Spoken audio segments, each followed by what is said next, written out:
मानन्दकन्दं परब्रह्मलिङ्गं भजे पाण्डुरङ्गं मनोजवं जितेन्द्रियं बुद्धिमतां वरिष्ठं वातात्मजं वानरयूथमुख्यं श्रीरामदूतं शरणं प्रपद्ये। गुरुर्ब्रह्मा गुरुर्विष्णु गुरुर्देवो महेश्वरा गुरु साक्षात् परं ब्रह्म तस्मै श्री गुरवे नमः। नमो ज्ञानेश्वरा नमो ज्ञानेश्वरा नमो ज्ञानेश्वरा नमो ज्ञानेश्वरा नमो ज्ञानेश्वरा नमो ज्ञानेश्वरा नमो ज्ञानेश्वरा नमो ज्ञानेश्वरा। निवृत्ते उदारा सोपान देवा निवृत्ते उदारा सोपान देवा मुक्ताबायेन त्रिभुवन पावनी मुक्ताबायेन त्रिभुवन पावनी निवृत्ते उदारा सोपान देवा उदारा सोपान देवा मुक्ताबायेन त्रिभुवन पावनी मुक्ताबायेन त्रिभुवन पावनी। आदत्रय जननी देवासी आदत्रय जननी देवासी मुक्ताबायेन त्रिभुवन पावनी मुक्ताबायेन त्रिभुवन पावनी। आदत्रय जननी देवासी आदत्रय जननी देवासी मुक्ताबायेन त्रिभुवन पावनी मुक्ताबायेन त्रिभुवन पावनी।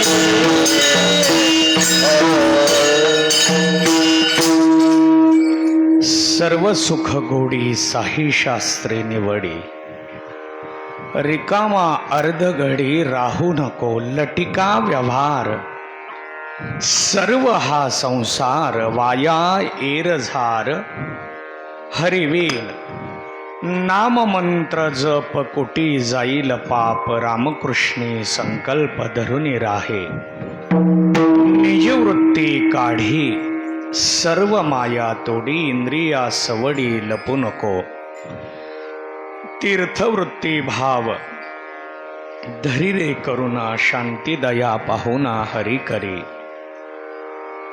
ज्ञानदेवा प्रमाण निवृत्ती देवी ज्ञान समाधी संजीवन हरिपाठ हरिमुखे म्हणा हरिमुखे म्हणा पुण्याची गणना कोण करी पुंडली कवरार विठ्ठल श्री ज्ञानदेव पंढरी भगवान की जय।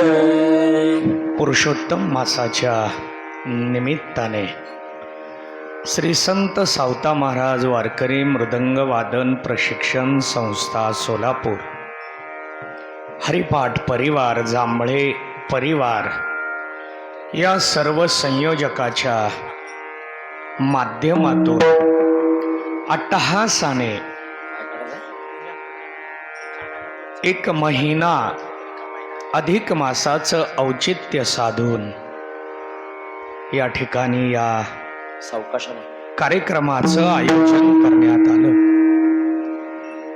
आणि अशा या कार्यक्रमामध्ये सकाळ सत्रात हरिपाठावर प्रवचन आणि संध्याकाळ सत्रामध्ये श्रीमद भागवत कथा आपण श्रवण करत आलात. अधिक मासाच्या समारोपाकडे आपण निघालोय. उद्या इथला कार्यक्रमाचा समारोप आहे आणि पुरुषोत्तम मासाचा सुद्धा समारोप. अमावास्या 2 सांगितल्या, उद्या आणि परवा, आणि त्यामुळे इथला समारोप हा उद्या केला जाणार आहे. सोमवारी सकाळी अमावास्या आहे, दुपारून प्रतिपदा आहे, आणि त्या दृष्टीने सोमवारचाही विचार अनेकांच्या मनामध्ये तसा आहे. आत्ता त्या गोष्टीत वेळ खर्च करत नाही. आपला आजचा अभंग हा हरिपाठाचा 27वा शेवटचा अभंग आहे. हरिपाठ ग्रंथ का श्रवण करावा? हरिपाठ ग्रंथाचं मूळ लक्षण काय, याचा सार या अभंगात आहे. ज्ञानेश्वरीमध्ये 18वा अध्याय पारायण केला की संपूर्ण ज्ञानेश्वरी पारायणाचं फळ मिळतं, असा एक विचार आपल्या समोर मांडला आहे. तसा 27 अभंगात हा एक जरी अभंग म्हटला तरी हरिपाठ केल्याचं पुण्य प्राप्त होतं, असा एक विचार मांडला गेला. या अभंगामध्ये हरिपाठाची मुख्य फलश्रुती सांगितली, मुख्य प्रयोजन सांगितलं. प्रयोजन शब्दाचा अर्थ काय? मोबदला, फल, पगार. हरिपाठाचा मोबदला, हरिपाठाचं फल या अभंगामध्ये शेवट चरणात आपल्या समोर मांडलाय. वेळ किती शिल्लक राहतो त्याच्यावर आपल्याला त्याचा विचार करायचा आहे, परंतु वेळेमध्ये सगळं चिंतन बसवण्याचा मी प्रयत्न करेन. पण या अभंगामध्ये आज अभंग 6 चरणाचा आहे. हरिपाठामध्ये काही अभंग 4 चरणाचे आहेत. 3 चरणाचा एकही अभंग हरिपाठात नाही. 4 पासून पुढं 4 चरणाचे, 5 चरणाचे, 6 चरणाचे चरण का वाढवले जातात? ज्ञानेश्वरीमध्ये पहिल्या ओवीपासून पूर्ण 9000 ओव्या 3.5 मात्र्यामध्ये आहेत. ज्ञानेश्वरीच्या ओवीची रचना मध्ये कुठंच बदलली नाही. भगवद्गीतेमध्ये श्लोक रचना बदलली आहे. वेगवेगळे श्लोक पाहायला मिळतात भगवद्गीतेमध्ये, अक्षराप्रमाणे बर का, अर्थाचा तो क्रम कायम आहे. पण अनुष्ठुप छंदातले काही श्लोक आहेत, त्याच्यामध्ये उत्तरार्धात श्लोकामध्ये अक्षर किती आणि पूर्वार्धात अक्षर किती, याच्यावरून श्लोकाला चाल लावली जाते. श्लोक सुद्धा जर स्वरात म्हणायचा असेल तर कसा म्हणायचा, याला सुद्धा नियम आहे.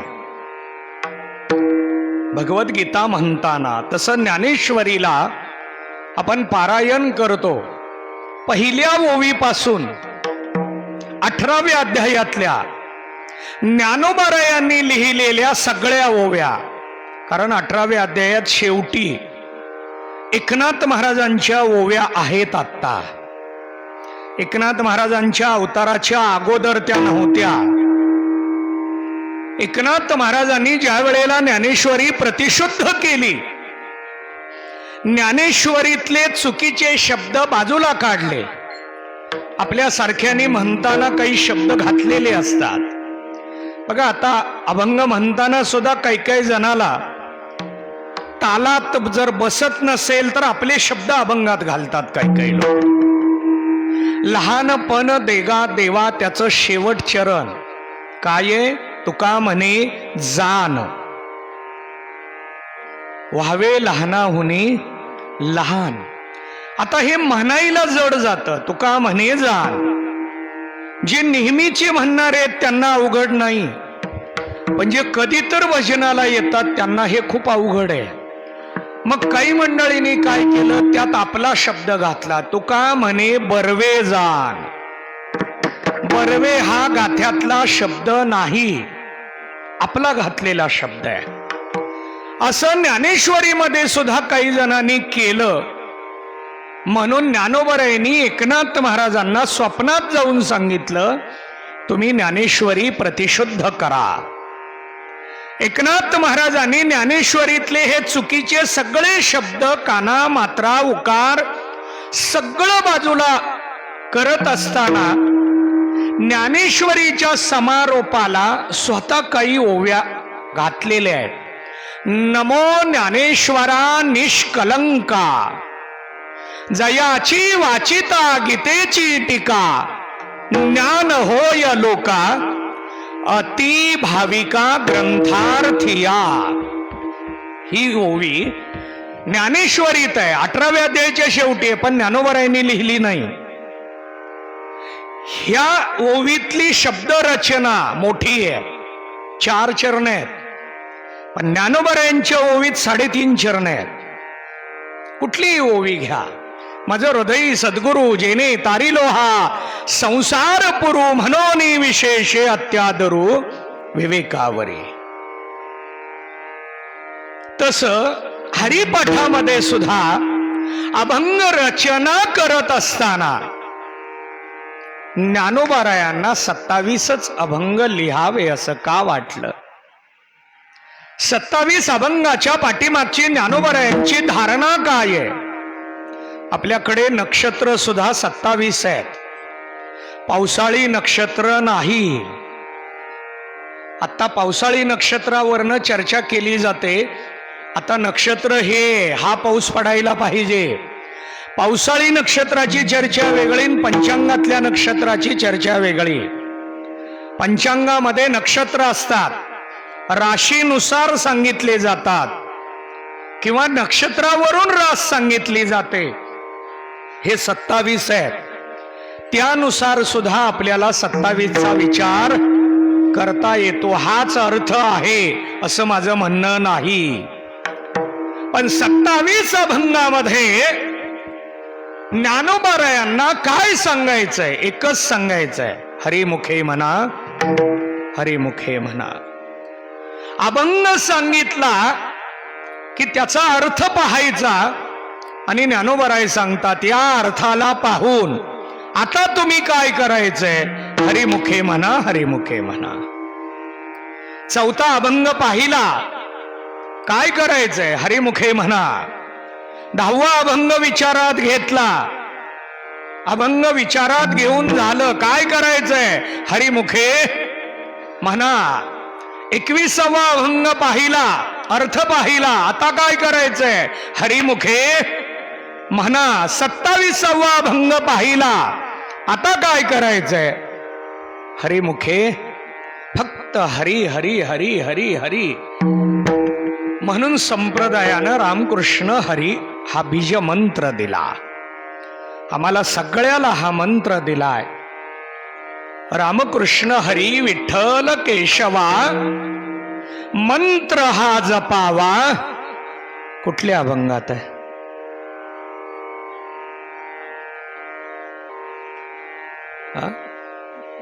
बघा, 27 अभंगात कुठल्या अभंगात आहे?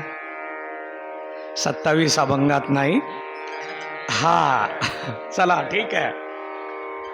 गुरुपरंपरेच्या अभंगात पहिल्याच अभंगामध्ये हा मंत्र आपल्या समोर तुकोबारायांनी अनुभवातून मांडला. तुकाराम महाराजांना स्वप्नामध्ये गुरुभेट झाली आणि स्वप्नामध्ये गुरूंनी त्यांना हा बीज मंत्र दिला. आता हे चिंतन मोठं आहे, वेळेअभावी या चरित्राचा विस्तार करत नाही. तुकोबरायांना स्वप्नात कधी भेटले, कसे भेटले, काय मागितलं? पावशेर तूप मागितलं. आता तुकोबरायांनी तूप मागितलं असेल तर आपल्या खाण्यात काय असावं? सूप असावं. आपल्या खाण्यामध्ये सूप माहितीये का? सुधारित आहे. महिलांकडे पाखडायला असतं ते सूप नाही, आता सुधारित सूप आहे. जाऊ द्या. तूप हे सार आहे. लोण्याचा सुद्धा पुढचा भाग म्हणजे तूप आहे. तुकोबरायांनी तूप, गुरुनी तूपच का मागितलं? मग यामध्ये मंत्र कोणता घेतला? रामकृष्ण हरी. आपल्याला हरी म्हणायचंय, पण हरी म्हणत असताना आपल्याला सांगितलं म्हणून म्हणायचंय का काही आधार दिला, पुरावा दिला, प्रमाण दिलं? ज्ञानोबा सांगतात की आपल्याला आधार शास्त्राचा आहे. भगवद्गीतेमध्ये एक श्लोक आहे, तस्मात् शास्त्रम प्रमाणम ते कार्याकार्य व्यवस्थितो. शास्त्र हे प्रमाण आहे. आणि म्हणून हरिपाठाच्या 20व्या अभंगात पुरावा दिला. वेदशास्त्र प्रमाण, श्रुतीचे वचन, एक नारायण सार. जप, जप हे सार आहे. सार सार सार. विठोबा नाम तुझे सार. या सर्व साधनेमध्ये सार काय? देवाचं नाम आहे. दागिन्यामध्ये सार कोणता दागिना आहे? जाऊ द्या, आधी प्रश्न विचारतो. तुम्हाला दागिने माहिती आहेत का? दागिने माहिती आहेत का? बघा, दागिन्यामध्ये सार कोणता दागिना आहे? मंगळसूत्र आहे. मंगळसूत्र असेल तर सगळे दागिने आहेत, आणि मंगळसूत्र नसताना सगळे दागिने आहेत. एकच का वेगळं आहे? मंगळसूत्रानं या दागिन्यांना महत्व आहे. दागिन्यामुळं मंगळसूत्राला नाही. हे सार आहे. तसं सर्व साधनांमध्ये सार काय असेल तर ते जप आहे, नाम आहे. सर्व साधनांचे सार भव सिंधू उतरी पार. आम्हाला जर भवसागर, दुःखाचा सागर पार करून जायचं असेल तर सगळ्या साधनाचं सार स्वीकारता आलं पाहिजे. काय आहे? हरिमुखे म्हणा, हरी हरी म्हणा. हे सार आहे. पण हे सार तुम्हाला सांगितलं कोणी? शास्त्राने. त्यामुळे ज्ञानोबराय या 27व्या अभंगात सांगतात, साही शास्त्रे निवडी. 6 शास्त्राचा अभ्यास करा. निवडी शब्दाचा अर्थ निवडा आणि ठेवून द्या, असं आहे का? आता इथं उद्या महाप्रसाद आहे. काही महिलांना सांगितलं तांदूळ निवडायचं आहे. निवडून काय करायचं? ठेवून द्यायचं, असं आहे का? नाही, त्याला उपयोगात आणायचं आहे. निवडणं ही पहिली प्रक्रिया आहे आणि उपयोगात आणणं ही दुसरी प्रक्रिया. शास्त्राला सुद्धा निवडायचं आहे. मग आता निवडायचं म्हणजे नेमकं काय करायचं? अभ्यासायचंय. शास्त्र कसं अभ्यासावं याचा विचार ज्ञानोबरायांनी सुरुवातीला दिलाय. मंथोनी नवनीता तैसे घे अनंता. कितवा अभंग आहे? काढा पुस्तक. पाठ पाहिजे आपल्या डोक्यात. मुलाचं नाव, मुलीचं नाव, जावयाचं नाव, नातीचं नाव, नातवाचं. लक्षात आहे का नाही? का पुस्तक काढतो आपण? बघा, हे सगळं डोक्यात आहे. काही काही जणांच्या डोक्यात 7-12 आहे. का? मग हरिपाठ का नाही? आम्हाला हरिपाठ तेवढा महत्वाचा वाटत नाही. संसार, कुटुंब त्यातनं वेळ मिळाला तर बघू आपण.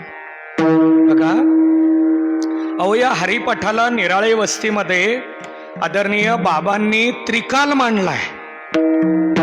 हरिपाठ हे कुठंच नाही महाराष्ट्रात. त्रिकाळ हरिपाठ ही पद्धत फक्त आणि फक्त निराळे वस्तीत आहे. त्रिकाल हरिपाठ निराळे वस्तीत म्हणजे बाबांमुळं. आता बाबांनी ज्या ज्या गावी केलं तिथं आहे. आता मसली असल किंवा काही गावं त्यामध्ये बोहिरे, काही गावांना मी जातो कीर्तनाला, मग हे पत्रिकेत येतं त्रिकाल हरिपाठ. हे दुसरीकडं कुठंच पाहायला मिळत नाही. हरिपाठ करा, कारण या सगळ्याचं सार काय आहे? हरिपाठ आहे. आपल्याला मी प्रश्न विचारला होता, तिथून येतो पुढं. मंथोनी नवनीता. नवनीत शब्दाचा अर्थ काय? लोणी. मंथन शब्दाचा अर्थ काय? घुसळण. दह्याचं घुसळण केलं. दह्याचं काय केलं? घुसळण केलं, त्यातून नवनीत मिळालं. तैसे. तैसे म्हणजे त्याप्रमाणे. शास्त्राचं घुसळण करा, शास्त्राचं मंथन करा. सगळं शास्त्र घेऊ नका. आमच्याकडे काही मंडळींना सवय आहे सगळंच घ्यायचं. सगळं घ्यायचं नाही, माणसं बघून तांदूळ टाकायचंय. कुठं? पोत्यात नाही, पातेल्यात. पाणी गरम करून ठेवलं जातं आणि गरम पाण्यामध्ये तांदूळ टाकायचंय महाप्रसादासाठी. किती टाकावं? आदल्या दिवशी आचार्याचा आकडा एक असतो आणि त्या दिवशी आकडा वेगळा असतो. का? संख्या किती आहे? संख्येवर या गोष्टी अवलंबून असतात. संख्या कशी आहे त्याच्यावर ते टाकलं जातं. तसं इथं सुद्धा आम्हाला मंथन करायचंय. शास्त्राचं नको तो भाग बाजूला काढायचाय. ज्ञानोबरायने आम्हाला ते सांगितलंय. वाया व्यर्थ कथा सांडी. बघा, वाया कथा सांडी एक अन्वय. व्यर्थ कथा सांडी. थोडं लक्ष द्या, पटवून देतो. काही जण म्हणतील कथा वाया असते का? बोलत बोलत वक्ता कधी कधी थोडा व्यवहार मांडतो. व्यवहार मांडताना परखडता मांडतो. चुकून एखादा शब्द वक्त्याचा जातो, तो आम्ही घेऊन ठेवायचा का सांडायचा? सांडायचा. दुकानातनं तांदूळ आणले, त्यात खडे आले, ते तांदूळ घेऊन दुकानदाराकडं. पैसे उगे दिलेत काय? तो म्हणतो, मावशीबाई चुकून आला असेल, बाजूला काढा. वक्त्याला विचारायचं नाही हे का सांगितलंय. तुम्ही तुमच्या जीवनात वाया कथा सांडी, व्यर्थ कथा सांडी. वक्त्याला सांड म्हणायचं नाही. वक्त्याला सांड म्हणण्याचा अधिकार आपल्याला दिला कोणी? आपल्या डोक्यात सांडायचं आहे. आपल्या डोक्यातनं वाया कथा, व्यर्थ कथा बाजूला काढायचे आहेत. काही जण म्हणतील कथा सुद्धा व्यर्थ असतात का? कथेला व्यर्थता आहे का? हा सुद्धा विचार काही मंडळी मांडतील. परंतु याचं चिंतन मांडत असताना मला थोडा तात्विक विचार मांडावा लागेल. यामध्ये वक्त्याने बोलताना कसं बोलावं? शास्त्रानं सांगितलंय 3 दोष बाजूला काढून बोलावं. हे 3 दोष कोणते? अतिव्याप्ती, अव्याप्ती आणि असंभव दोष. अतिव्याप्ती म्हणजे जास्त बोलणं. काही काही वेळेला बोलणं जास्त केलं जातं. आमच्या काळात आम्ही जास्त बोलणं होतं. मग बोलणं जास्त वक्त्याकडून झालं, ऐकणाऱ्याने काय करायचं? कथा झाली की वक्त्याला सोडायचंच नाही असं नाही. वक्त्याच्या ताटात बघायचं नाही, आपल्या ताटातलं काढायचं आहे. वक्त्याचं ऐकून आपल्या ताटातला अतिव्याप्ती दोष काढायचा आणि शुद्ध घेणं म्हणजे वाया कथा सांडी. मी हरिपाठच मांडायलोय बर का. काही जणाला वाटेल हे काय चालू आहे, हरिपाठातला मंथोनी नवनीत मंथन करायचंय. आत्ताच्या मुलींना घुसळण येतं का? रवी माहितीये का? त्यांना रवी एकच माहितीये, वार. रवी वार का? सुट्टीचा दिवस आहे, उशिरा उठायला मिळतं, अभ्यासाचं टेन्शन नाही, म्हणून एकच रवी माहितीये, वार. चला ठीक आहे, दुसरा रवी माहितीये, तो डोक्यावर आल्याशिवाय उठायचं नाही, त्याला रवी म्हणतात. कोण? सूर्य. सूर्याला सुद्धा काय म्हणतात? रवी. तिसरी रवी आत्ताच्या मुलींना माहित नाही, कारण मंथन बटनावर आले. आता बघा, मंथन कशावर आहे? मिक्सर लावला, बटन ऑन केलं, लाईट गेली. आता काय करायचं? रवी पण थांबली, मंथन पण थांबलं. आता वाया कधी काढायचं आणि व्यर्थ कधी काढायचं? मंथन करता आलं पाहिजे. आता मंथनासाठी सुद्धा शास्त्रानं प्रक्रिया कशी मांडली याचा विचार आहे. खूप सुंदर चिंतन आहे. मला अध्यात्म मांडता येईल. आपल्या काही मंडळींनी विचारसागर ऐकलाय. निराळे वस्तीत सुद्धा विचारसागर आदरणीय लक्ष्मण महाराजांकडून आपण श्रवण केलाय. यामध्ये एक श्रुती षडलिंग आहे. टिप्पणीमध्ये त्याचा विस्तार खूप सुंदर आहे. षड म्हणजे सहा, सहा साधन. विस्तार करत नाही, अवघड होईल म्हणून, नाहीतर पुढं प्रसादावर परिणाम व्हायचा. जास्त जर अवघड झालं तर डोकं जड होईल आणि हातच उचलायचा नाही. ग्रंथच अवघड आहे, चिंतन अवघड आहे. तरी मी सर्व सुख हे घेतलं नाही, डायरेक्ट साई शास्त्रीकडे गेलोय. या अभंगाची सुरुवात कशी आहे? सर्व सुख मी जाणीवपूर्वक मध्ये प्रवेश केला आहे, कारण त्याच्याने पुन्हा माझी दिशा वेगळी आली असती, आणि म्हणून मी शास्त्रपदाकडे आलो आणि मग पुन्हा मी सुखपदाकडे येणार आहे. यामध्ये षडलिंग सांगत होतो. यामध्ये उपक्रम, उपसंहार, अभ्यास, अपूर्वता, फल, अर्थवाद आणि उपपत्ती ही सहा साधनं आहेत. पूर्वी मंथन करायला, घुसळण करायला सुद्धा सहा साधनं लागायची. पूर्वी दह्यातनं लोणी काढायचं असेल तर 1 भांड, 2 दही, 3 रवी, 4 दोरी, 5 पाठीमागे स्थिर खांब.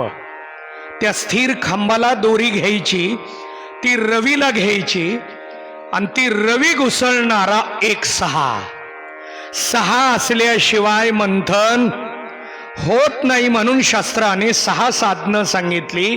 ही 6 साधन शास्त्रामध्ये बसवायचे आणि मंथन करायचं. मंथोनी नवनीता तैसे घे, तसं घ्या. कुणाला?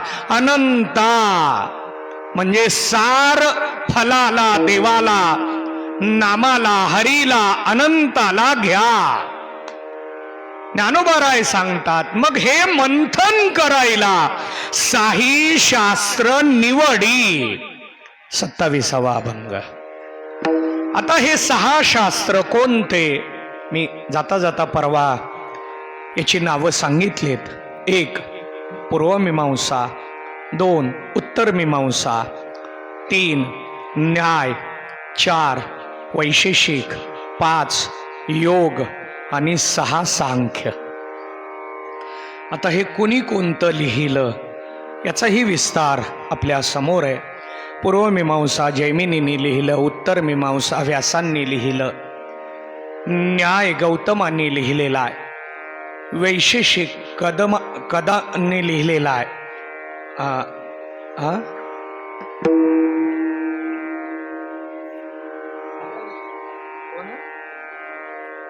ऐकू येईना मला. ठीक आहे.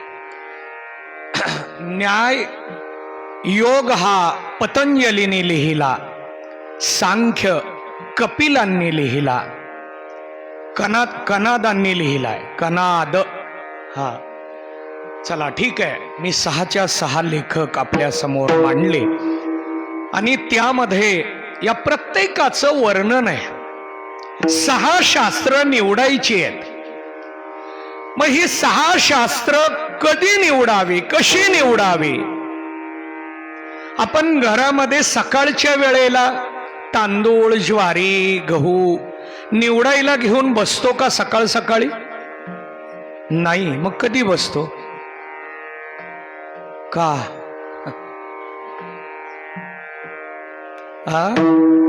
दुपारी काम झाल्यानंतर. मग निवडणं हे काम नाही का? पण अत्यावश्यक काम झाल्यानंतर हे काम आहे. तसं प्रपंच झाल्यानंतर शास्त्राचा अभ्यास करायचा. मग प्रपंच झाल्यानंतर गुडघे धरलेले असतात, कानाला ऐकायला येत नसतं, डोळ्याची दृष्टी कमी झालेली असते, चष्मा लावून शास्त्राचा अभ्यास करायचा असतो.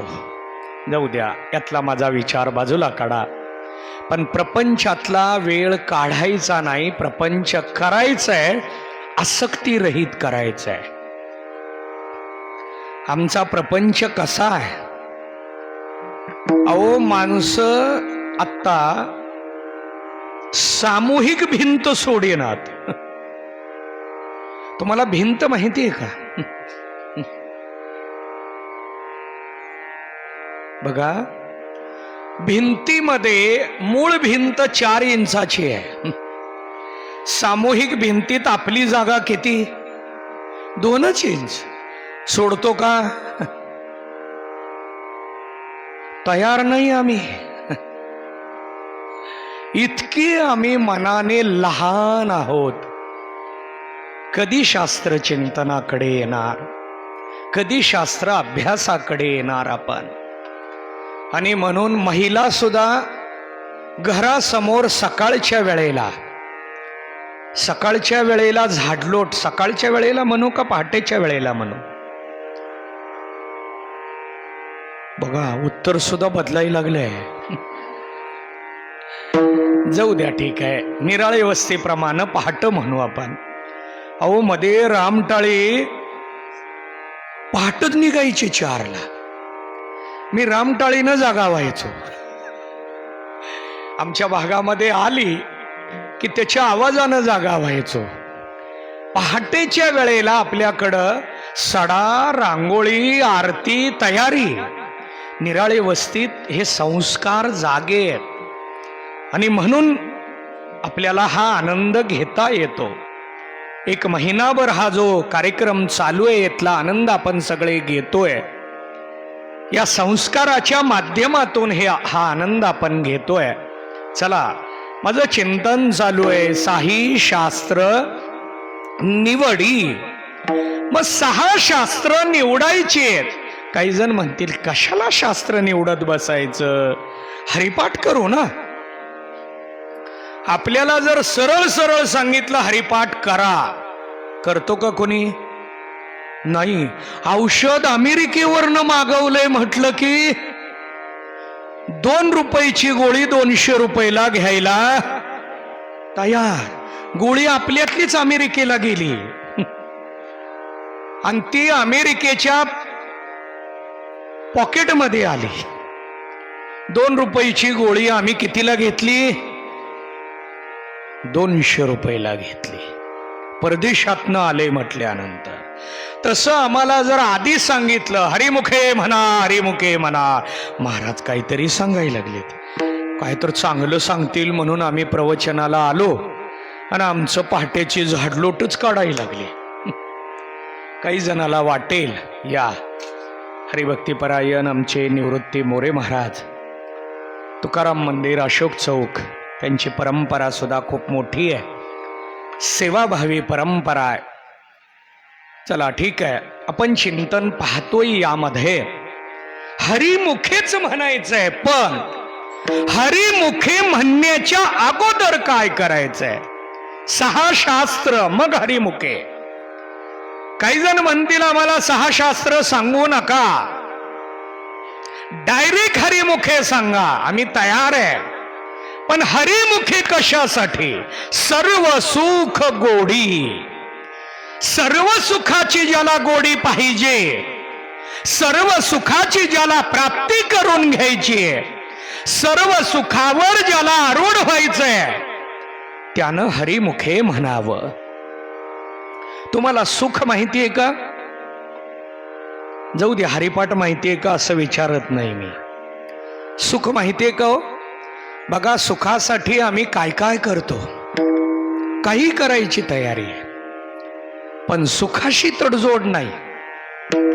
सुखासाठी आम्ही परिवार तोडायला तयार आहे, सुखासाठी भावाभावाची नाती तोडायला आम्ही तयार आहे, सुखासाठी बहिणीबरोबर काडीमोड घ्यायला तयार आहे, पण सुखाशी तडजोड नाही. सुखासाठी आई वडिलाला सुद्धा बाजूला ठेवायला तयार आहे, पण सुखाशी तडजोड नाही. सुखासाठी गाव सोडायला तयार आहोत, सुखाशी तडजोड नाही. याच्या पुढे जाऊन सांगतो, सुखासाठी बायको बरोबर सुद्धा घटस्फोट घ्यायची. घटस्फोट हा शब्द कशातून निर्माण झाला? सुखाला अडथळा होतोय, मला नकोय.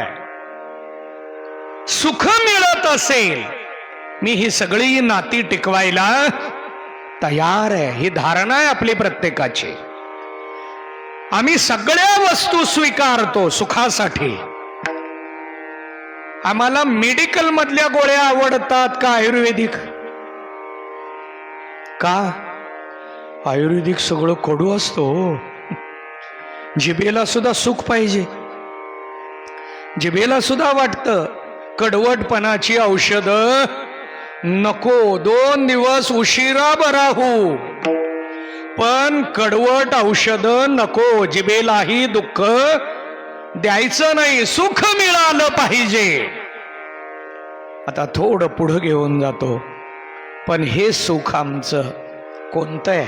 तात्पुरतं आहे. आम्हाला सुख मिळावं वाटतं, ते फक्त सुख मिळावं वाटतं का सर्व सुख? सर्व हे विशेषण आहे.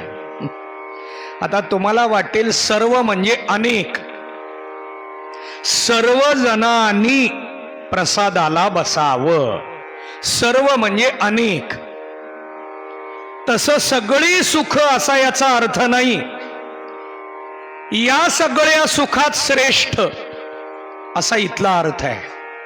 या सगळ्या सुखात श्रेष्ठ सुख जे आहे ते सर्व सुख गोडी प्राप्त करायची असेल तर रिकामा अर्धघडी.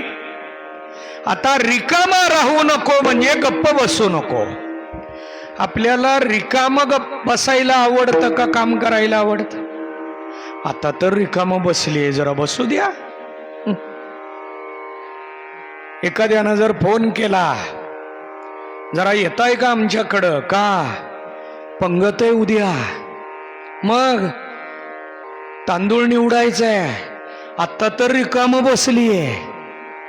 आम्हाला रिकाम बसायला खूप आवडतं. फक्त महिलांना का पुरुषांना?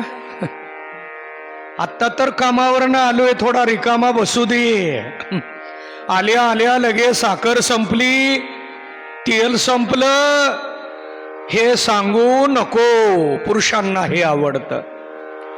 मुलांना सुद्धा आता तर दप्तराचं ओझं घेऊन आलोय, आता तू लगे काम सांगायला लागली का, आईला म्हणतात मुलं. रिकाम बसू दे. मी सगळ्याचीच उदाहरणं दिली, मुलांची दिली, पुरुषांची दिली, महिलांची दिली. आता मी सगळीच नेहमी देतो, पण इथं महिला जास्त असल्यामुळं महिलांची उदाहरणं मी जास्त दिली. कारण मी सगळेच उदाहरण वेगवेगळ्या भागामध्ये त्या भागामध्ये त्या उदाहरणाला मांडत असतो आणि माझं सातत्य आहे. मला वर्षभर कार्यक्रम असतात. मी काही असा फक्त अधिक मास चैत्र मास एवढा गुंतलेलो नाही, वर्षभर गुंतलोय. मी स्वतः गुंतवून घेतलाय आणि म्हणून मी माझा वेळ रिकामा ठेवतच नाही. रिकामं राहिलं की डोकं गप्प बसत नाही. आपण शेजाऱ्यांच्याकडे गप्पा मारायला कधी जातो? रिकाम्या वेळेत.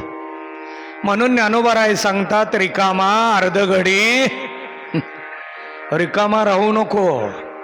रिकामा राहिला की डोक्याला काम आहे. कोणाच्या? रिकामा राहू नको. आता इथला रिकामा शब्द व्यावहारिक मांडला, आता थोडा अवघड मानतो.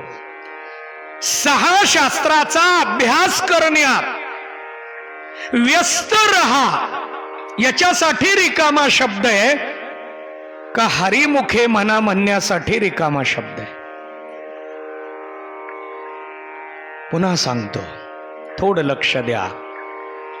6 शास्त्राचा अभ्यास करण्यात रिकामा अर्धघडी राहू नको हा एक अर्थ केला जातो. दुसरा अर्थ, हरी हरी रामकृष्ण हरी रामकृष्ण हरी यात रिकामा अर्धघडी राहू नको. कुठला अर्थ घ्यायचा? ज्याचं शास्त्र चिंतन आहे ते म्हणणार आहे शास्त्राभ्यास करा, रिकाम राहू नका.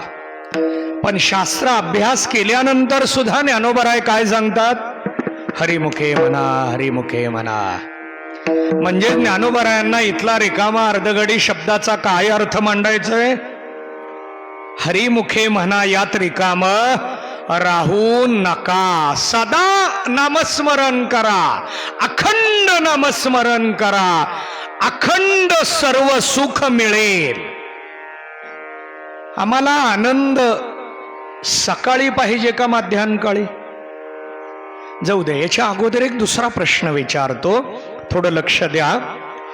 आनंद सुख हे पुरुषांना मिळावं वाटतं का महिलांना? दोघांना. लहानांना मिळावं वाटतं का मोठ्यांना? दोघांना. ब्रह्मचार्याला मिळावं वाटतं का गृहस्थीला? दोघांना. ब्राह्मणांना मिळावं वाटतं का क्षत्रियांना? दोघांना. सुशिक्षिताला मिळावं वाटतं का अशिक्षिताला? दोघांना. मराठी बोलणाऱ्यांना सुख मिळावं वाटतं का हिंदी? कानडी बोलणाऱ्यांना सुख मिळावं वाटतं का तेलुगू? कर्नाटकातल्या लोकांना सुख मिळावं वाटतं का महाराष्ट्र? गुजरात मध्ये सुख मिळावं वाटतं का मध्य प्रदेश? भारतातल्या लोकांना सुख मिळावं वाटतं का भारताबाहेर? बघा, सुख एकच शब्द आहे, मी इतका मांडलाय. सगळ्याला वाटतं सुख मिळावं. आता माझा प्रश्न पुढचा, सुख मिळावं वाटतं जागृतीत का स्वप्नात? स्वप्नात का सुषुप्तीत? चला, जागृतीत असं एक उत्तर आलं. चला, इथं विलास महाराजांचं 3 अवस्था असं आलं. चला, जागृतीत सुख मिळावं याला थोडं उत्तर देऊन पुढे येतो. स्वप्नात सुख मिळावं वाटतं का नाही? तुम्हाला स्वप्न पडतं का? झोपल्यानंतर का जागेपणी?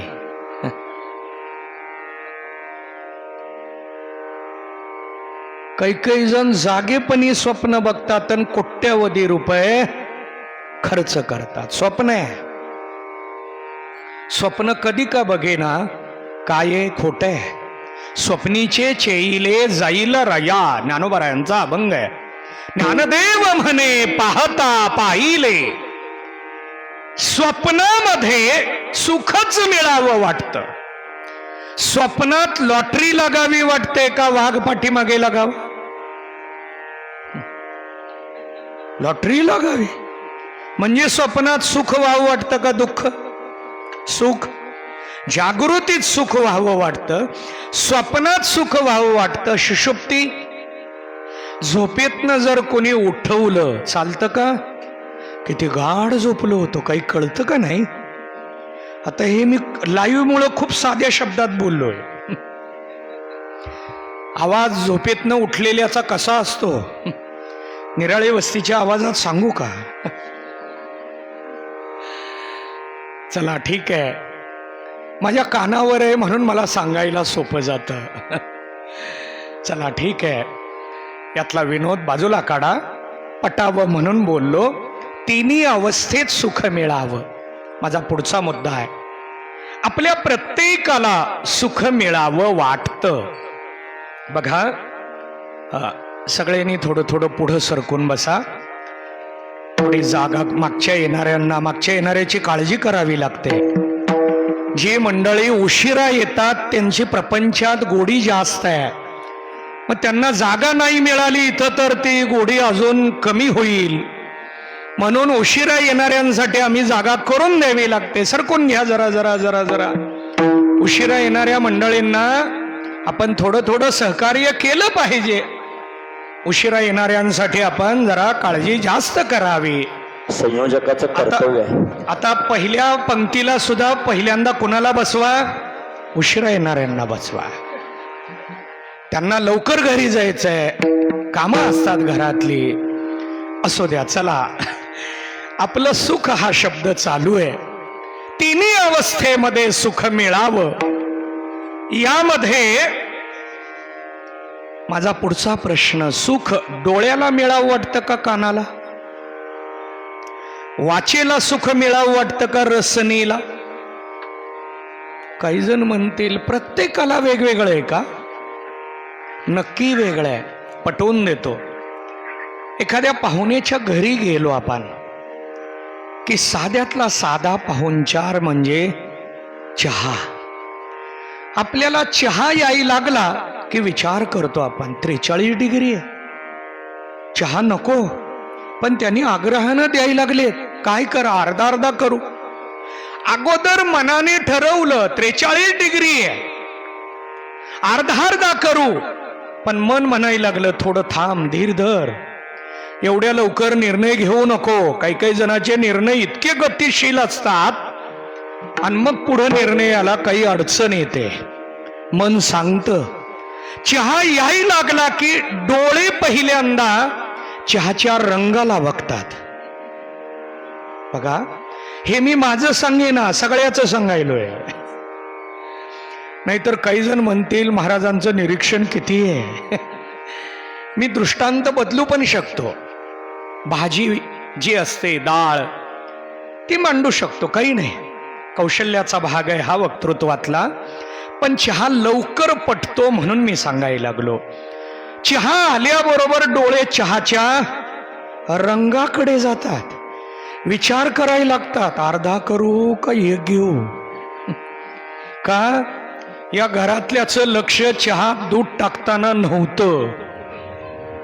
नाहीतर महिला मंडळी चहा दूध टाकताना थेंबर सुद्धा जास्त पडू नये याची अति काळजी घेतात. मी सगळे शब्द काळजीपूर्वक मांडलेत.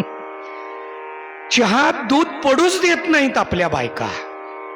मग त्यांना जर म्हटलं का शिल्लक राहिलं पाहिजे, थोडं तरी राहावं, मग पुन्हा विचारलं का शिल्लक ठेवायचंय? अचानक कोण आलं तर 6-6 महिने आपल्या घरी कोण येईना. पण आपल्याला घरात दूध शिल्लक ठेवायची इच्छा असते. चांगली गोष्ट आहे, असू द्या. या प्रवृत्तीचा भाग थोडा मी मांडायला लागलो. रंग बघितला की डोळ्यानं सांगितलं चहा अर्धा करू नकोस.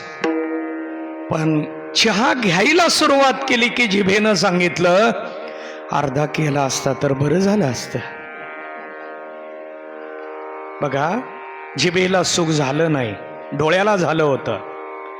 जिभेला सुख झालं नाही पण डोळ्याला झालं होतं. ते येऊ देत भाऊंना. आदरणीय हरिभक्तीपरायण निळूभाऊ जांभळे महाराज यांचं या ठिकाणी आगमन झालेलं आहे. मी इथं थोडं संयोजकाच्या वतीनं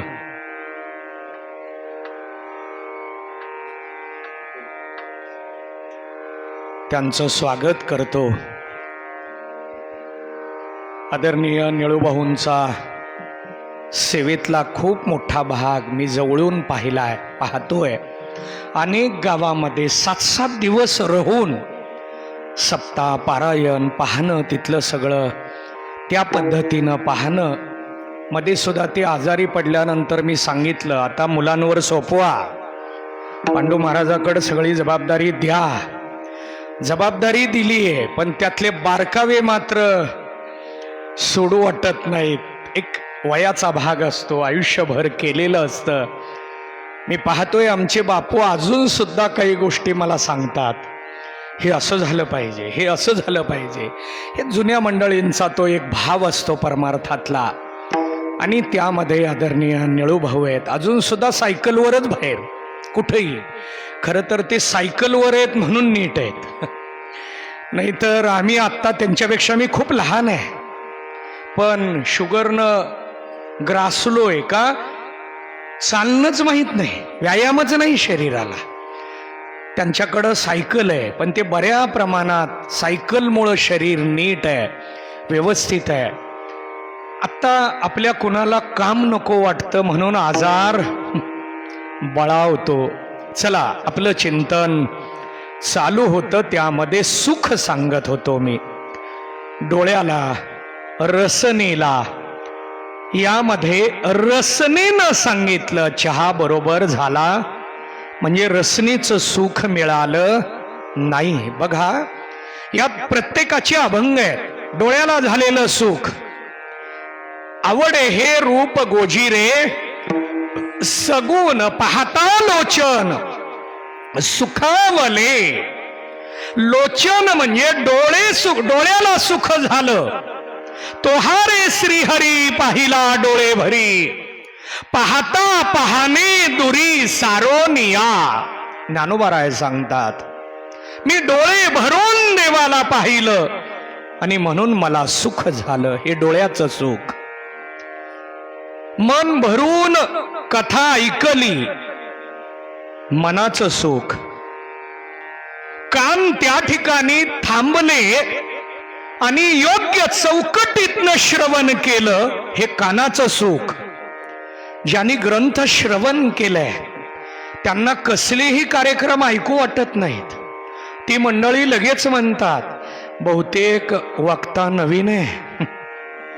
इथं बोलत नाहीत, पाया पडतात, निघतात आणि जाता जाता दुसऱ्याला सांगून जातात सहज, वक्ता नवीन आहे. कसं कळलं? कानानं सांगितलं.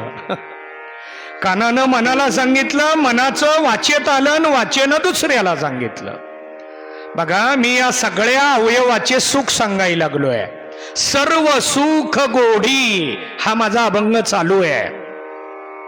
सगळ्या सुखाची प्राप्ती व्हायची असेल तर रिकामा अर्धघडी राहू नको. रिकामा राहू नको. मग काय कर? हरिपाठ संपेपर्यंत टाळ वाजव.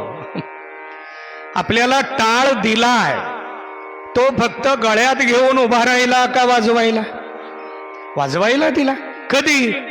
हरिपाठ संपल्या असं आहे का?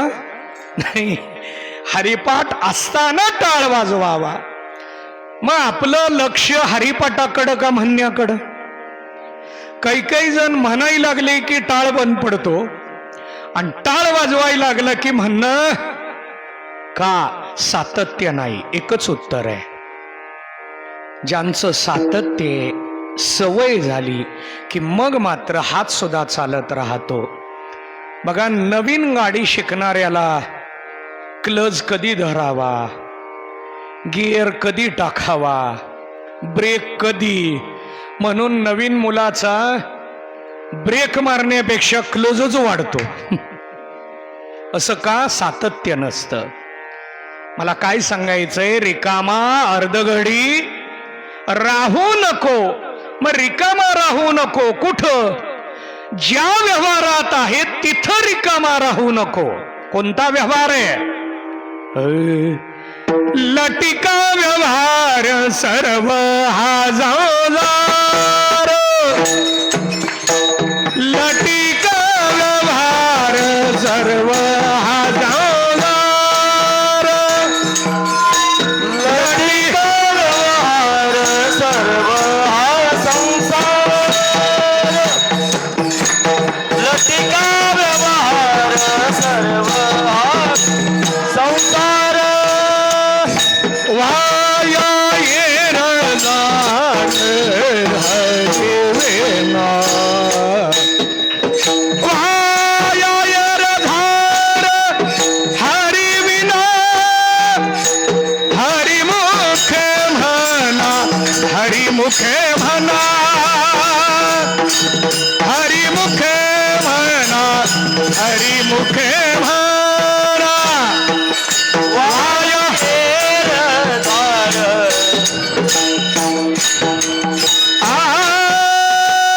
वाया हेरदार हरिविना देवा. हरिमुखे म्हणा.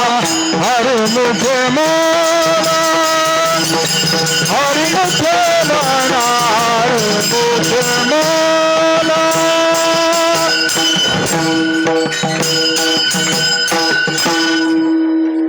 हरिभक्तीपरायण आमचे राजू महाराज पवार हे या ठिकाणी उपस्थित आहेत. त्यांच्याकडं मातापित्यांपासून परमार्थाची आवड, परमार्थाची सेवा त्यांच्याकडं आहे. चला, आपण चिंतन करत होतो.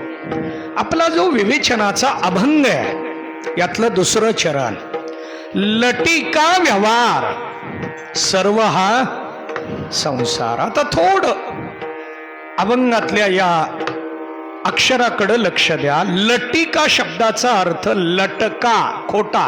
लटक म्हणजे खोट. काही ग्रामीण शब्द आहे. ग्रामीण भागामध्ये म्हणतात बघा, लटकं बोलू नका, खोटं बोलू नका. आता इकडं कोणाला खोटं बोलणं माहीत नसेल, खोटं बोलणं कशाला म्हणतात हे सांगावं लागणार आहे मला व्याख्येनं. आहे तसं न बोलणं याला लटकं बोलणं म्हणायचं. आहे तसं सांगणं याला खरं बोलणं म्हणायचं. खरं बोलणाऱ्याला आपल्या व्यवहारात भोळं म्हणतात. भोळे हो, आहे ती सांगतो बघा पटकन. मग आपण भोळं व्हायचं नाही. मग काय करायचं? लटकं बोलायचं. पण जो लटका आहे तो संसारी आहे. बायका, मुलं, पसारा, घरदार हे ज्याच्याकडे ज्ञानोबा आहे त्याला संसारी म्हणत नाही. बायका, मुलं, पसाऱ्यात राहा, खरं बोला, पारमार्थिक आहे. हा संसारी नाही. मी प्रमाणासहित हे मांडू शकतो. फक्त वेळ माझ्याजवळ आता 15 मिनिट आहे आणि म्हणून मला हा विचार बसून मांडायचा आहे. लटिके वचन नाही धन्य ते संसारी. हा संसारी धन्य. तुकोबरायांनी याला पुरस्कारासाठी निवडलं. कोणत्या? संसारात आहे पण लटकं बोलत नाही, खोटं बोलत नाही. तो संसारात असला तरी धन्य आहे. मग आम्हाला जर धन्यता प्राप्त करायची असेल तर आम्ही खोटं बोलणं सोडायचं. कधीपासून? पुढच्या अधिकापासून का या अधिकापासून? आता घ्यायचा का संकल्प? घेऊ का पाणी मागून? घाबरू नका. एवढ्या लवकर तुम्हाला अडचणीत आणत नाही. उद्याची दिंडी आहे, नाहीतर कोणच यायचं नाही दिंडीला. नाही, सगळे तुम्ही पारमार्थिक सेवेतले आहात. आपल्याला लटकं बोलणं बाजूला काढायचं आहे, खोटं बोलणं बाजूला काढायचं आहे. काही जण म्हणतील, महाराज या जगात खरं बोलून कोण सांगितलं? या जगात खरं बोललं की नातं तुटतं, एवढंच आहे. खरं बोललं की सख्या आईला सुद्धा असं म्हणतात. बघा, खरं बोललं की नातं तुटतं. अशा वेळी काय करावं? खोटं बोलायचं नाही, पण खरं पण बोलायचं नाही, गप्प बसायचं. मी तेच करतो 100%. 0.1% खोटं बोलत असेल मी. बऱ्या प्रमाणात खरं बोलतो. राग येऊ दे, लोभ येऊ दे, नातं तुटू दे, काही होऊ दे. फक्त ते इतर वेळी बोलत नाही, माईकवर बोलतो. इतर वेळी माझ्याबरोबर चर्चा, गप्पा काही होऊ द्या, काहीच बोलत नाही. आणि प्रसंग निर्माण झाला तर गप्प बसतो. समोरचा चिकाटीनच विचारायला लागला, विषय बदलतो. हा बुद्धीचा, कौशल्याचा भाग आहे. पण खोटं बोलत नाही. आणि लईच त्यांनी चिकाटी लावली तर 0.1% तेवढं पाप त्या संगतीनं घ्यावं लागतं. कारण आपण या व्यवहारात आहे. आणि म्हणून थोडं जाता जाता पण या जगात सुद्धा आपल्याला खरं बोलून जगता येतं. महाराज सांगतात, रिकामा राहू नको. कारण ज्या प्रपंचात गुंतलाय तो सगळा लटकाय. बघा, जावयाला या वेळेला ताट देऊ नका. 3 वर्ष मोबाईल बंद. का? लटकाय. त्याचं तुमच्याकडे लक्ष नव्हतं, ताटाकडे लक्ष होतं. मुलीला एका सणाला आहेर करू नका, साडी घेऊ नका, फोन बंद होतो. सगळा व्यवहार लटकाय. लटक्या व्यवहारातली सगळी नाती आहेत. एक सुद्धा नातं निस्वार्थी नाही. मग या लटक्या व्यवहारात जगण्यापेक्षा ज्ञानोबाराय सांगतात, रिकामार दगडी हरिमुखे म्हणा, हरिमुखे म्हणा. हे काय करा? नाम मंत्र जप, कोटी जाईल पाप. आता याचा विचार मांडतो. तुम्हाला सगळ्याला जे ज्ञानोबारायांनी, म्हणजे माझ्या सहित तुम्हाला असं जरी म्हणत असलो तरी आपल्या सगळ्याला ज्ञानोबारायांनी हरिमुखे हरिमुखे हे नाम दिलं. हे नाम काय आहे? मंत्र आहे. आता यात काही प्रश्न विचारतो. नाम हे मंत्र आहे का नाम हे साधन आहे? नाम ही भक्ती आहे का नाम हे शस्त्र आहे? हरिपाठाचा 20वा अभंग, शेवटचं चरण. काढा पुस्तक.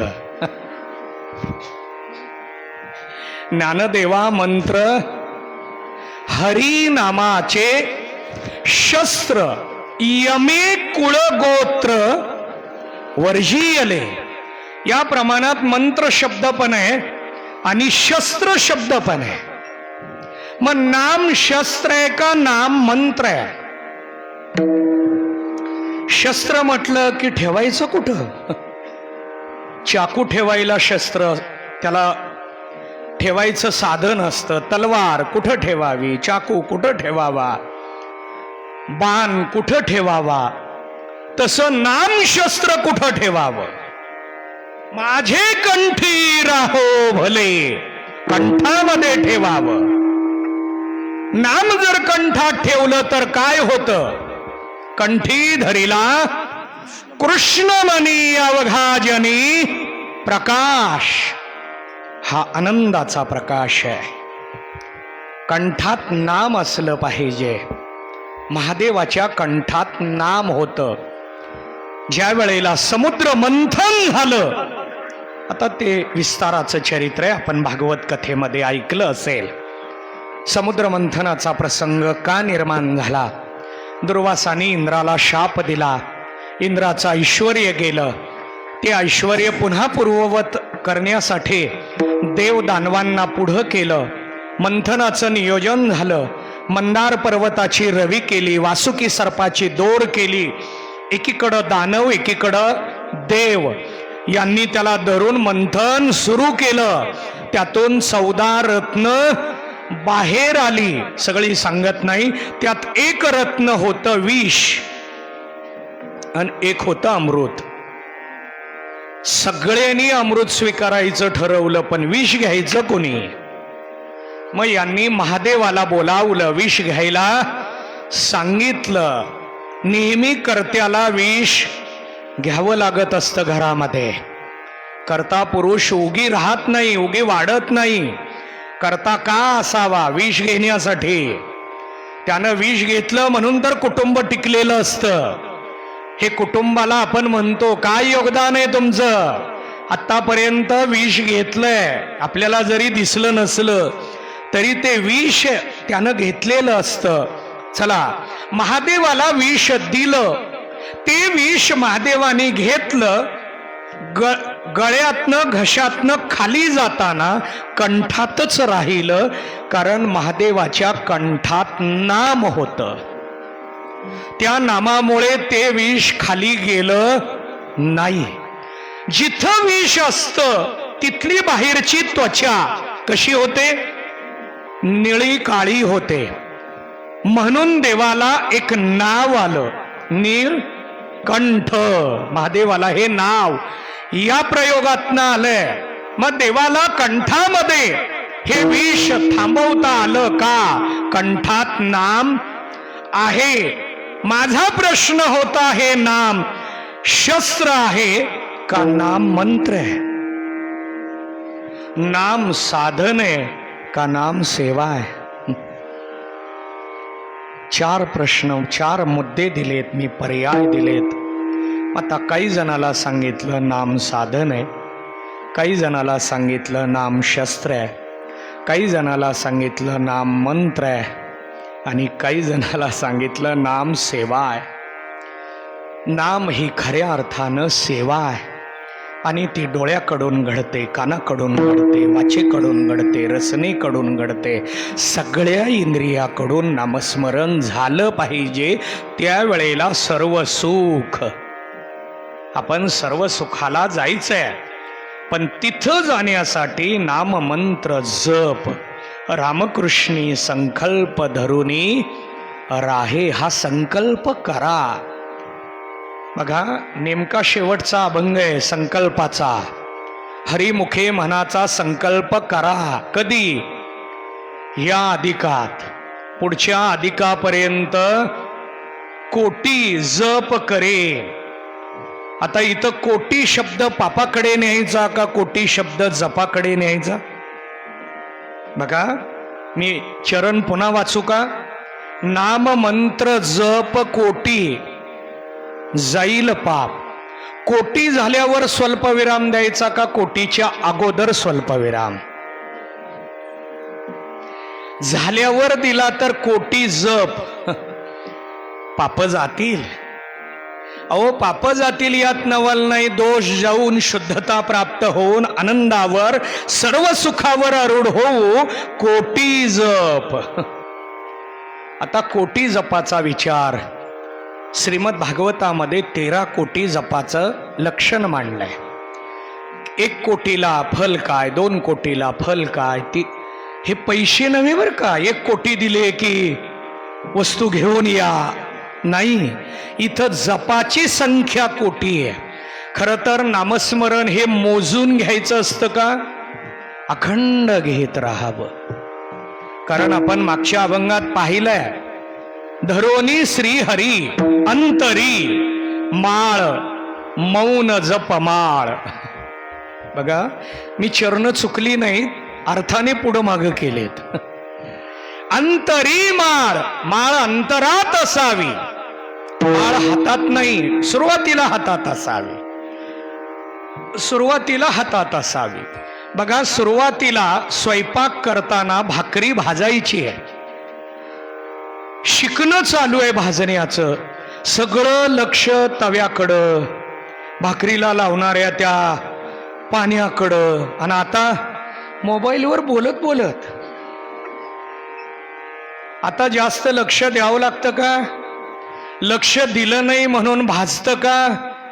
आता नाही. सुरुवातीला हातात माळ, आता अंतरी धरोनी. आता ती माळ हातातली आत आली पाहिजे. 3 वर्ष झाली आपल्याला. मागच्या अधिकाला चालू केले. आता पुढच्या अधिकापर्यंत कोटीपर्यंत पोहोचलं पाहिजे आपण. पाप जातील. चला, पाप शब्दाचा अर्थ काय? निषिद्ध कर्म करण्याची वासना, याला पाप म्हणतात. प्रकार किती आहेत पापाचे? प्रकार विस्तार करत नाही वेळेअभावी, फक्त नावं सांगतो. कायिक 1, वाचिक 2, मानसिक 3. हे 3 आहेत, पण या 3 मध्ये 10 आहेत. 3 मध्ये 10. कायिक 3, वाचिक 4, 4 आणि 3 7, मानसिक 3, किती झाले? 10. म्हणून दशहरा मार्गशीर्ष महिन्यामध्ये एक 10 दिवसाचा कालावधी आहे. तुम्ही कॅलेंडरमध्ये पंचांगात बघू शकता. त्याला दशहरा म्हणतात. त्या 10 दिवसात 10 पातकं घालवायची असतात. त्या 10 दिवसात घालवावी, पुन्हा नवीन करावी. ती घालवायची, पुन्हा नवीन करायची. एक प्लॉट बांधला की पुन्हा दुसरा घ्यायचा. घेतो का नाही आपण? आता हे मुलांसाठी वगैरे करावं लागतं. कळावं म्हणून मी थोडं हे व्यवहार मांडला. पाप शब्द मी पटवून द्यायला लागलोय. या 3चे प्रकार 10 सांगितले. हे फक्त पाप.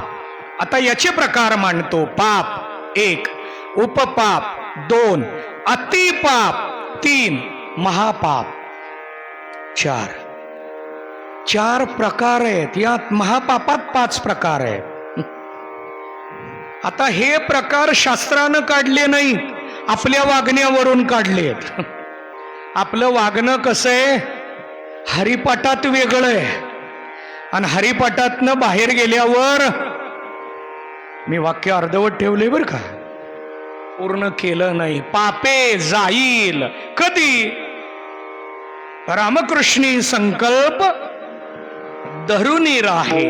जर हा संकल्प केला तर निजवृत्ती काढी सर्व माया, तोडी इंद्रिया सवडी लपू नको. आता इथं अध्यात्म आहे. निजवृत्ती म्हणजे आतली, निज मूळ स्वरूपाची वृत्ती. आत्माकार वृत्ती, ब्रह्माकार वृत्ती, स्वरूपाकार वृत्ती. ही वृत्ती कशी होते, काय होते? काही जण म्हणतील वृत्ती शब्दाचा अर्थ काय? वृत्ती हा आपला एक अवयव आहे. आपल्याला जसे डोळे आहेत, कान आहेत, नाक आहे, तसं आतल्या अवयवाला वृत्ती म्हणतात. अंतःकरणाचा परिणाम म्हणजे वृत्ती. वृत्ती रत्नावलीमध्ये ऐकलं असेल काही जणांनी. अंतःकरणाचा परिणाम वृत्ती, अविद्येचा परिणाम वृत्ती. वृत्तीचं चिंतन मोठं आहे. वृत्ती प्रभाकर ग्रंथात त्याचा विस्तार आहे. चला, वृत्ती ही कुठली असावी? निज असावी. परिणाम काय? सर्व माया तोडी. माया तोडते. काही जण म्हणतील माया गोळा करावी का तोडावी? आता इथला माया शब्दाचा अर्थ मी पैसा सांगितला. माया शब्दाचे 3 अर्थ आहेत. माया म्हणजे पैसा, माया म्हणजे प्रेम, आणि माया म्हणजे कारणवाचक आहे. जगाची कारण आहे. जग उत्पत्तीला बघा, एक निमित्त कारण आणि 2 उपादान कारण. प्रत्येक मुलगा म्हटलं की आई कोण, वडील कोण, हे उपादान आणि निमित्त. तसं जग उत्पन्न झालं. या जगाचा बाप कोण आणि जगाची आई कोण? वारकरी संप्रदाय सांगतो ते वेगळे, आणि अध्यात्म सांगतं ते वेगळं आहे. अध्यात्म सांगतं या जगाची आई माया आहे, तिला तोडा. कारण माया दुःखाला कारण आहे. एरती माईक दुःखाची जनिती नाही आधी अंती, ती दुःखाला कारण आहे. काही जण म्हणतील कळेनं जोडवाय लागले. पटवून देतो. लग्नाच्या अगोदरचं जीवन चांगलं का लग्नानंतरच? बघा, आता कळायला लागलं.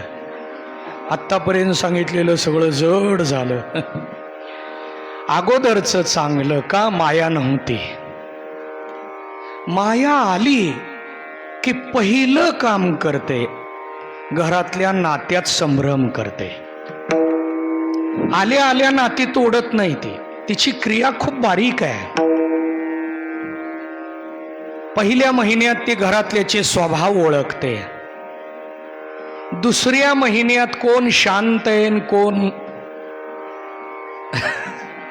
ओळखते. कुणाला पहिल्या चेंडूमध्ये आउट करायचंय हा अभ्यास चालत असतो. हे मी माझं सांगे ना, मायेचं सांगायलोय. 1 वर्षामध्ये त्याच घरात राहून सगळ्याच्या बाजूला याला उभी करते. हा काही विनोद नाही, वस्तुस्थिती आहे. 25 वर्ष ज्या आईजवळ राहिलाय त्या आईच्या विरोधात 25 दिवसात हा उभा राहिला का? माया. ही माया तोडायची असेल, तोडायची म्हणजे हाकलून द्यायची नाही, आसक्ती काढायची. कधी होते? निज वृत्ती काढी सर्व माया, इंद्रिया सवडी लपू नको. बघा, इंद्रियाच्या मागे धावू नका. इंद्रिय बलशाली आहे. काही जण म्हणतात मला राग आला ना तोंड आवरत नाही. राग आला की पुस्तक घ्यायचं. कशाचं? आलो आपण आता या 3 दिवसात लगे हरिपाठाचा ग्रंथ म्हणायचा. चला, पुस्तक म्हणू नये, ग्रंथ म्हणावा. चला ठीक आहे. आपण लगेचच आपल्याला राग आला की तोंड आवरत नाही ना, लगेच सुरू करावं. देवाचे द्वारी उभा क्षणवरी त्याने मुक्तिचारी जादी आल्या हरिमुखे म्हणा. राग राहील का? पुन्हा यायचा नाही. आत्ता जाईल यात नवल नाही, पुन्हा येतच नाही. कारण याने नामाला शस्त्र केलंय. भगवद्गीतेचा 15वा अध्याय, असंग शस्त्रेन दृढेन छित्वा. तर इथं विद्यार्थी नाहीत कितवा श्लोक विचारायला. चला ठीक आहे. असंग शस्त्र आहे. वैराग्य रूपी, त्यागरूपी शस्त्र हातात घ्यायचंय आणि या शस्त्राने वार करायचा आहे. क्रोधावर, कामावर, लोभावर, मोहावर. इंद्रिया सवडी लपू नको. मग काय कर? तीर्थवृत्ती भाव धरी रे करुणा, शांती दया पाहुना हरी करी. तीर्थयात्रेला जावं. तीर्थयात्रेमध्ये जाताना सुद्धा नामस्मरणासहित जावं. त्यामुळे शांती रूप असलेला हा पंढरीचा पाहुणा, पाहुणे पंढरी रावो घरा कैती. हा पंढरीचा पाहुणा आपल्याला प्राप्त करून घेण्यासाठी ज्ञानदेवाप्रमाण निवृत्ती देवी ज्ञान, समाधी संजीवन हरिपाठ. खूप सुंदर अभंग आहे. शेवटचं चरण सोडवायला आपल्याला एक प्रवचन कमी पडेल इतका मोठा विस्तार आहे. कारण वारकरी संप्रदायाचा मूळ सिद्धांत या शेवटच्या चरणामध्ये आपल्या समोर मांडला गेलाय. यामध्ये आता ज्ञानदेवी का ज्ञानदेव, ज्ञानदेवा, ज्ञानदेवा प्रमाण निवृत्ती देई ज्ञान असं सुद्धा पाठ आहे. देवी का देई. बघा, ज्ञानदेवा म्हणजे ज्ञानदेव म्हणायला लागले. काय म्हणायला लागले? निवृत्ती देवानी मला ज्ञान दिलं, देई. आता हा पाठभेद आहे आपल्या समोर. ज्यांनी त्यांनी त्यांच्या संस्कारानुसार त्याचा अर्थ करायचा आहे. पण याला प्रमाण आहे. मला माझ्या निवृत्तीनाथ रूपी गुरुने हे ज्ञान दिलं. पण ज्ञानाने समाधी नाही, हरिपाठाने समाधी आहे. ज्ञानाची समाधी निर्विकल्प समाधी आहे. विचार सागराच्या पहिल्या तरंगात समाधीचे प्रकार आहे. सविकल्प समाधी, निर्विकल्प. निर्विकल्पात प्रकार अंतर्निर्विकल्प आणि बाह्य निर्विकल्प. अंतरामध्ये 2 प्रकार, साक्षात्कार आणि मोठा विस्तार आहे. पण चला, समाधी शब्द हरिपाठात कुठं आलाय विचारू का? आकडे जाऊ द्या, वेळ संपून गेली आहे. 10च मिनिटं हातात आहेत. पण इथं मला एक चिंतन सांगायचंय, तेवढंच पूर्ण करतो. आज वेळ जरा पुढं गेली, पण चला ठीक आहे, तरी मांडतो. आणि शक्य झालं तर उद्या पण हेच चरण सोडून मग राहिलेल्या तासातच, आपल्याला उद्या 1 तास दिलाय किंवा जे काही अर्धा पाऊण तास जो राहील तेवढ्या वेळेत अवघाई संसार सुद्धा आपल्याला बसवता येईल. आता इथं समाधी संजीवन हरिपाठ. संजीवन शब्द समाधी शब्दाच्या नंतर आहे का अगोदर आहे?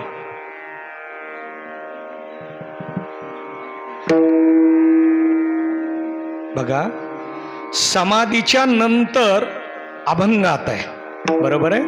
आता पटवून देतो, थोडं लक्ष द्या.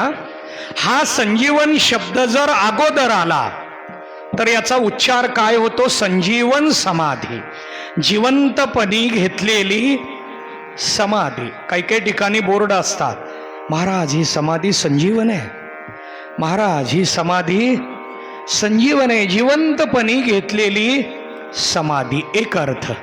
आता इकडचा संजीवन शब्द समाधीच्या पुढं आला. समाधीला संजीवनपणा प्राप्त करून देणारा हरिपाठ आहे. समाधी संजीवन हरिपाठ. समाधीला चेतन करतो, समाधीला चल करतो. समाधी म्हणजे स्थिर. समाधी म्हणजे काय? मांडी घालायची, डोळे बंद करायचे, प्राण आपल्या ब्रह्मरंध्राकडे आणायला. समाधी एका जागी बसलेली, जड आहे, निष्क्रिय आहे. पण हरिपाठाने प्राप्त होणारी समाधी क्रियाशील आहे.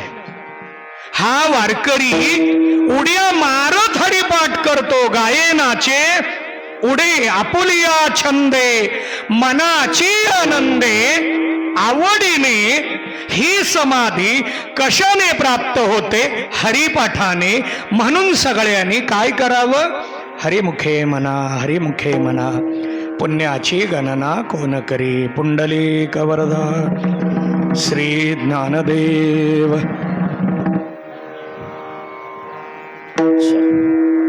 हॅलो.